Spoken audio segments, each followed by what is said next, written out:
მმართველი პარტია და კონსტრუქციული ოპოზიცია კანონ შემოქმედებით საქმიანობას შეუდგა. საგაზაფხულო სესია სამშაბათს გაიხსნა და რადიკალების არ ყოფნის და მათი დესტრუქციის გარეშე პირველი სასესიო კვირა საკმაოდ დატვირთული და ნაყოფიერი იყო.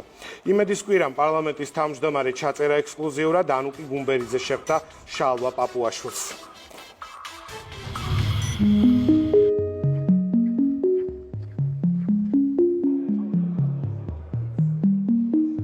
დიდია პასუხისმგებლობა იყო პარლამენტის წევრი და დარწმუნებული ვარ პარლამენტის ყველა წევრი ამ პასუხისმგებლობის მთელს ტვირთს გრძნობს, მაგრამ რა თქმა უნდა განსაკუთრებით დამატებითი პასუხისმგებლობაა თავმჯდომარეობა.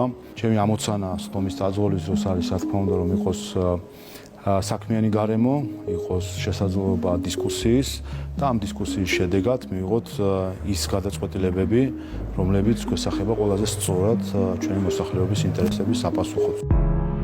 პასუხისმგებლობაც დიდია და ხალხთან ანგარიშვალდებულებაც. ერთი წელია შალვა პაპუაშვილი უმაღლესი წარმომადგენლობითი ორგანოს თავმჯდომარეა. ახლა რთული, გამოწვევებით სავსე, თუმცა შედეგიანი საკანონმდებლო საქმიანობა უნდა შეაჯამოს. რა თქმა უნდა, გარკვეული ემოციური აღელვება ყოველთვის ახლავსთან. პირველი წელია, როდესაც თავმჯდომარე პარლამენტის და მიწევს სრული წლის ანგარიშის წარდგენა. ვიდრე ანგარიშით წარდგება, პირველი კანონმდებელი სტუმრებს იღებს, მთავრობის მეთაურს, მინისტრთა კაბინეტის წევრებს, დიპლომატიური კორპუსის წარმომადგენლებს. საპარლამენტო ტრიბუნას იკავებს და 100 გვერდზე დატეულ მოხსენებას აანალიზებს. 298 მიღებული კანონი. ეს პარლამენტის 2022 წლის საქმიანობის შედეგია. წინ კი ახალი საგაზაფხულო სესიის გამოწვევებია. პრიორიტეტებზე სასაუბროდ პირველი კანონმდებელი გუმასპინძლობს. წარმატებულ სასესიო სეზონს გისურვებთ. მადლობა. ვიდრე 2023-ის მთავარ ამოცანებზე ვისაუბრებთ, მისი ანგარიშის კვალდაკვალ 2022-ს ვაჯამებთ. წლის განმავლობაში პარლამენტმა საკმაოდ ეფექტიანად იმუშავა.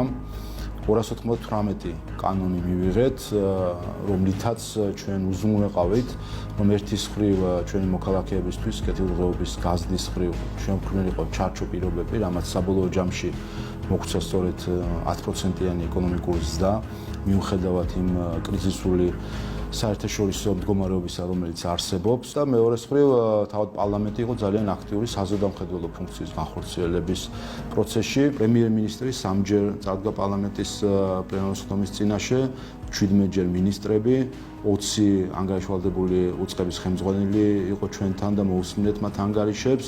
ეს ყველაფერი რთულ სამუშაო პირობებში მოხერხდა. შალვა პაპუაშვილმა მოხსენება რუსეთის აგრესიაზე, რეგიონში არსებულ მძიმე ვითარებაზე, უკრაინის ომზე საუბრით დაიწყო.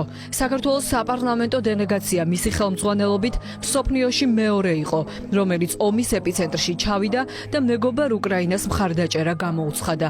ქვეყანას, რომელიც საქართველოს მსგავსად დიდი ევროპული ოჯახისკენ ისწრაფვის. ევროკავშირის სტანდარტებთან ჰარმონიზაციისა და ევრორეკომენდაციების შესრულებისთვის ქართველმა დეპუტატებმა შალვა პაპუაშვილის ხელმძღვანელობით შარშან 82 კანონი დაამტკიცეს.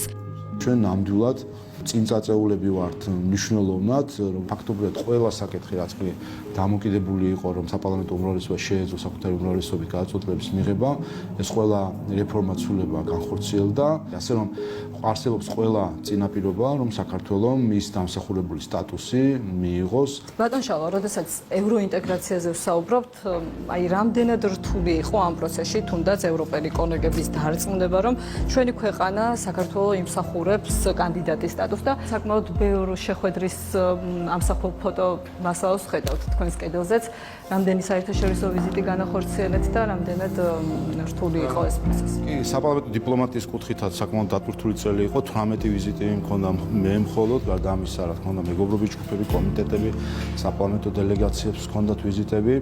პირადად მე ამ 18 ვიზიტის განმავლობაში შევხვდი ჯამში თითქმის 40-მდე პარლამენტის თავმჯდომარეს. პრინციპში ყველგან ჩვენ არათუ დადებითად დაგვხვდნენ შეფასების მხრივ, არამედ პირიქით ეს იყო გარკვეულწილად სინანული კიდევაც რომ არ მოგვენიჭა კანდიდატის სტატუსი და ხაზგასმა იმის რომ მნიშვნელოვანი არის რომ ახლა ევროკავშირმა უკვე შემდეგი გადაწყვეტილების დროს ეს შეცდომა კიდევ ერთხელ არ დაუშვეს. როგორც პოლიტიკურ ისე არასამთავრობო სექტორში არიან ჯგუფები, რომლებიც ცდილობენ ევროპული ინტეგრაციის საკითხი გარკვეულწილად მძევლად აიყვანონ, ან ინსტრუმენტად გამოიყენონ ხელისუფლების წინააღმდეგ ბრძოლისთვის. როგორ ფიქრობთ, საზოგადოებამ გაარჩია მართლმხრივი, ასე ვთქვათ, თქვენი კაბინეტის წინ დიდი ხანი აქცია აღარ გვინახავს საკანონმდებლო ორგანოს შენობის წინ. ამ დეზინფორმაციით, манипуляციით და სხვადასხვა პროპაგანდისტული ხერხით შეიძლება რაღაც მომენტი, რაღაც პერიოდი შეცდომაში შეიყვანოს საზოგადოების გარკვეული ჯგუფი, მაგრამ ყველას დიდი ხნით ვერ შეიყვანს შეცდომაში და საბოლოო ჯამში საზოგადოებას გამოაქვს სწორი დასკვნები. თანაგუნდენებთან კონსულტაციას რა თქმა უნდა გადის, მაგრამ პლენარულ სხდომაზე გასვლამდე პარლამენტის თავმჯდომარე საკუთარი აპარატის თანამშრომლებთანაც მსჯელობს. ყველა დეტალს განიხილავს და როგორც ამბობს, კანონშემოქმედებით პროცესში მისი მთავარი დასაყრდენი სწორედ მისი გუნდია. სასესიო დარბაზისკენ მიგვიძღვება, სადაც მოსახლეობის საკეთილდღეო, მათ საჭიროებებზე მორგებული გადაწყვეტილებები მიიღება. რომ უთხრეთ საზოგადოებას აი აქედან გასულ წელს რა კანონპროექტები მივიღეთ მათთვის, ანუ სოციალური მიმართულებით რა ნაბიჯები გადაიდგა. უპირველეს ყოვლისა, რა თქმა უნდა, არის სახელმწიფო ბიუჯეტი, რომელსაც იღებს პარლამენტი მთავრობასთან ერთად. და სწორედ ეს არის ძირითადი დოკუმენტი, რომელიც ქვეყნის ძირითად მიმართულებებს, მათ შორის ეკონომიკური და სოციალური კუთხით განსაზღვრავს ბიუჯეტთან ერთად არის კანონები, მაგალითად, სადეკრეტო შვებულების ანაზღაურების გაორმაგება, რომელიც ჩვენმა პარლამენტმა შარშან მიიღო, მაგალითად, რაც შეეხება წამლების ფასებთან დაკავშირებით რეგულირების შესაძლებლობებს, მომხმარებელთა უფლებების უკეთ დაცვას და ასე შემდეგ.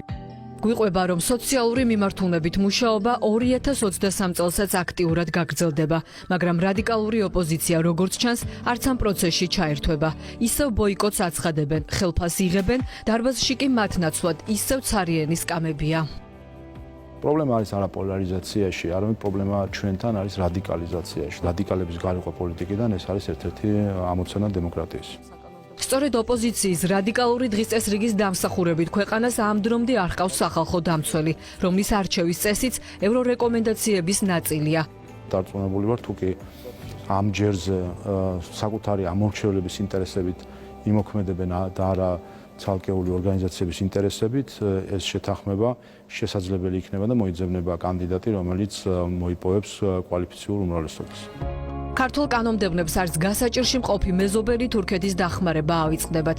მათ მიერ მობილიზებული, ასევე გაცდენილი სხდომების გამო სახელფასო ბიუჯეტიდან დაქვითული თანხით ჰუმანიტარული ტვირთი ტრაგედიის ეპიცენტრში უკვე გაიგზავნა.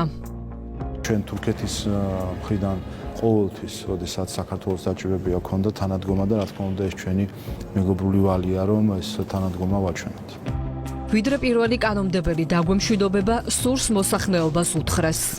მოსახლეობას შემიძლია დავფიქრდე, რომ პარლამენტი იქნება კვლავ ის ორგანო, რომელიც მათ ინტერესებს წარმოადგენს, ჩვენი მრავალფეროვანი მოსახლეობის ინტერესებს და ამ ინტერესების იდეების ურთიერთი ჭიდილში შეეცდება, რომ მიიღოს საუკეთესო გადაწყვეტილებები ჩვენი მოსახლეობის საკეთილდღეობით. უღრმესი მადლობა, წარმატებებს გისურვებთ. ამ დიდი მიზნებისა და დიდი მიღწევების ფონზე შალვა პაპუაშვილს იმედი აქვს, რომ კანონშემოქმედებით პროცესში ყველა დეპუტატი მისწელ პასუხისმგებლობას იგრძნობს და პარლამენტი მუშაობას ერთიანი ძალებით შეუდგება. თითოეული დეპუტატი კი გააცნობიერებს, რომ უნდა გაამართლოს იმ ხალხის მოლოდინიდან დობა, რომლის ხმასაც წარმოადგენს საკანონმდებლო ორგანოში.